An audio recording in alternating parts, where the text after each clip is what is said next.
우리는 미사에 참여할 때 성체를 모십니다. 성체를 모시는 것을 영성체라고 합니다. 영성체는 우리에게 어떤 효과 혹은 어떤 변화를 줄까요? 영성체의 가장 주요한 효과는 예수 그리스도와의 긴밀한 일치입니다. 예수님께서는 내 살을 먹고 내 피를 마시는 사람은 내 안에 머무르고 나도 그 사람 안에 머무른다 하고 말씀하셨습니다.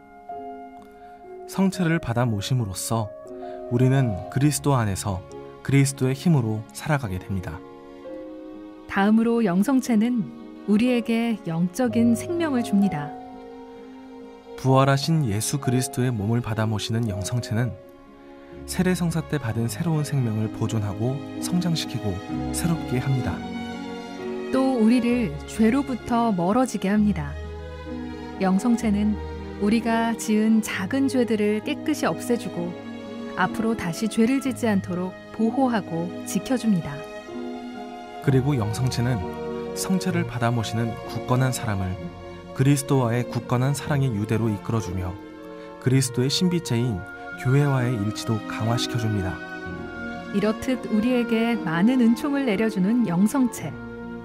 그 영성체의 은총이 온전히 내리기 위해서는 우리의 합당한 준비가 필요합니다.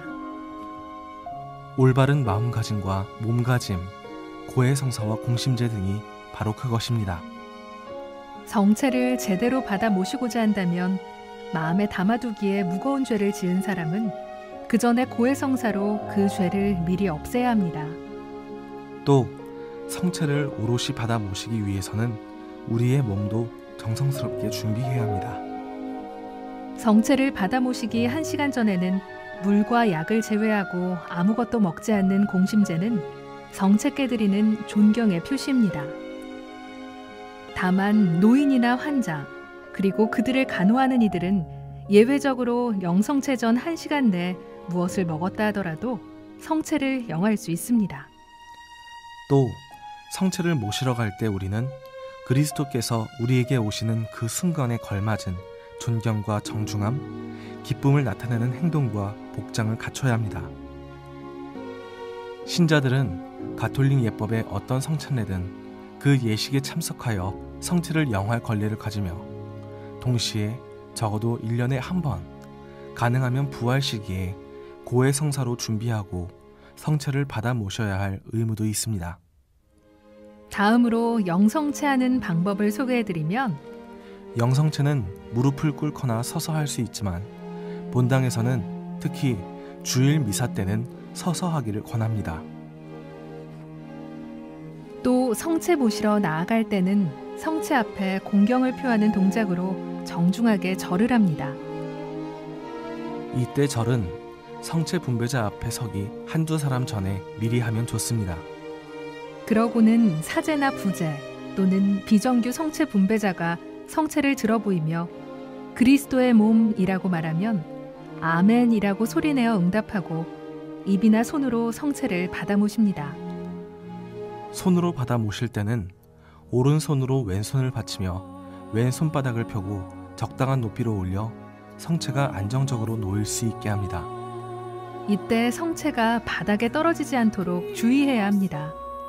또 성체를 받은 다음에는 한 발 정도 옆으로가 멈춰서서 곧바로 모십니다. 어느 누구도 즉시 모시지 않고 성체를 들고 멀리 가지 않도록 해야 합니다. 모든 신자는 특별한 경우가 아니면 하루에 한 번 영성체하는 것이 일반적입니다. 하루에 여러 대의 미사에 온전히 참석했다면 2번까지는 영성체할 수 있습니다. 그리고 사제는 몸이 아프고 불편해 성당에 나올 수 없는 병자나 노인 신자들을 위해 직접 그들을 찾아가 영성체할 수 있도록 도와줍니다. 이를 흔히 봉성체라고 하는데요. 정확한 표현은 병자 영성체입니다. 병자 영성체를 원할 경우는 본당 사무실에 신청하셔야 합니다. 그러면 방문 날짜를 정해 사제가 집이나 병원으로 방문해 해당 병자 혹은 노인이 영성체를 할 수 있도록 해줄 것입니다. 영성체. 이제 그 효과와 방법을 좀 더 자세히 알게 되셨나요? 아는 것보다 중요한 건 자주 받아 모시고 제대로 실천하는 거겠죠? 예수님과 더 깊은 일치를 이루는 거룩한 영성체 되시길 빕니다.